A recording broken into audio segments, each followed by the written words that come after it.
Cancia, la frana, è stato ovviamente un disastro per i residenti, ma è fuori discussione che i detriti che hanno invaso la strada statale 51 di Alemagna, scollegando Cortina d'Ampezzo, che è diventata raggiungibile solo passando da Oronzo, hanno creato un problema di non poco conto alla viabilità e di questo si è occupato un vertice svoltosi nel municipio di Borca di Cadore dopo che il prefetto di Belluno, Antonello Roccoberton, si era rapportato sulla sommità della frana accompagnato dal consigliere provinciale delegato alla protezione civile. La statale 51 di Alemagna verrà riaperta, salvo imprevisti dell'ultima ora, domani mattina alle 7. Questi erano gli accordi, oggi verrà fatta comunicazione ufficiale da parte di ANAS. Comunque il giorno 19 alle 7 di mattina sarà aperta. Stanno tentando di svuotare il più possibile le case che sono fronte strada, perché nel momento in cui verrà riaperto il traffico in maniera normale, perché dopo possono passare tutti, a quel punto là c'è un problema di dove mettere il materiale e di come sgomberare il materiale dalle case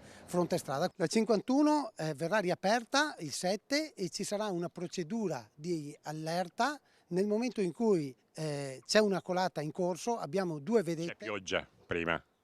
Chiaramente c'è la pioggia che attiva i due volontari che salgono in vedetta e dopodiché questi comunicano ad ANAS che c'è una colata in corso, se c'è speriamo non ci sia, e a quel punto là da remoto, dalla sala operativa di ANAS che è H24, verrà attivato il semaforo e dopodiché i nostri volontari di protezione civile partiranno per sbarrare la strada proprio fisicamente.